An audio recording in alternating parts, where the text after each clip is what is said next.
अलिबागमध्ये कचरारूपी राक्षस वाढतोय असं नाही वाटत? आपला अलिबाग प्रेक्षणीय, निसर्गरम्य, निसर्गाने जिथं मनमुराद सौंदर्य उधळून दिलंय. सुंदर अथांग समुद्रकिनारे, दिमागदार डोंगर रांगा, ऐतिहासिक किल्ले आणि पवित्र मंदिरे, पर्यटनाचा आणि निसर्गाचा एक अद्भुत ठेवाच. पण आज आपल्या याच अलिबागला एक कचरारूपी राक्षसाचा विळखा बसतोय. आज प्रत्येक गावात आपल्याला कचऱ्याचे ढीग दिसत आहेत. गावात कुठे ना कुठे एकतरी असा उकिरडा तयार झालाय जो आपल्या अलिबागच्या सौंदर्याला डाग लावतोय. असं नाहीये की आपल्याकडे कचरा पेट्या नाही आहेत, घंटा गाड्यांसारखी संसाधने नाही आहेत किंवा निधी नाहीये. सगळं काही आहे, पण जे नाहीये ते म्हणजे योग्य कचरा व्यवस्थापन.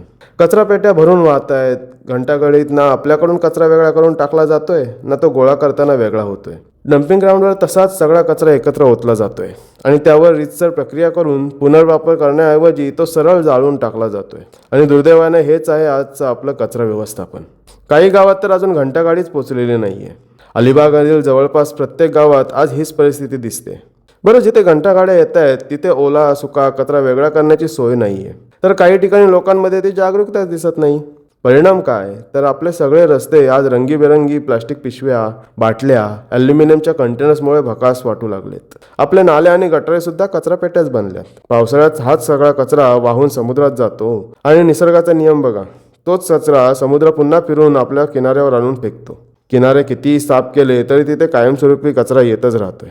मंडळी, जर आपण याबाबत आज सावध झालो नाही, तर योग्य कचरा व्यवस्थापन केलं नाही, तर ती वेळ दूर नाही जेव्हा मोशीसारखी घटना आपल्याकडे सुद्धा घडेल, जिथे कचऱ्याचा डोंगर इमारतीवर कोसळून दुर्घटना झाली. आपलं हे सुंदर अलिबाग कचऱ्याचं माहेरघर व्हायला काही फारसा वेळ लागणार नाही. आणि लक्षात घ्या, ही फक्त प्रशासनाची जबाबदारी नाही, तर ही आपल्या सर्वांची जबाबदारी आहे. जोपर्यंत आपण स्वतः आपल्या घरात ओला आणि सुका कचरा वेगळा करत नाही, तो कचरा रस्त्यावर फेकणं थांबवत नाही, तोपर्यंत हे चित्र बदलणार नाही. घंटागाडी, कचरा पेट्यांची सफाई, नाले सफाई या संपूर्ण प्रक्रियेबाबत आपल्याला जागरूक आणि आग्रही राहावंच लागेल. प्रशासनाकडूनही याबाबत आवश्यक ती माहिती देणाऱ्या कार्यशाळा प्रत्येक गावात आयोजित केल्या गेल्या पाहिजेत, जेणेकरून याचं महत्त्व लोकांच्या थेट कृतीत उतरेल. पर्यटकांच्या रिसॉर्ट्स, कॉटेज आणि हॉटेलच्या बाबतीत कडक नियम करणं ही आता अत्यंत आवश्यक झालं आहे. आपल्या अवतीभोवती दमानी फाउंडेशन, साहस झिरो वेस्ट, रिसर्कल, एकोरेको सारख्या अनेक संस्था कचरा व्यवस्थापन आणि पुनर्वापरावर प्रामाणिकपणे काम करत आहेत. आपण त्यांची मदत घेऊ शकतो.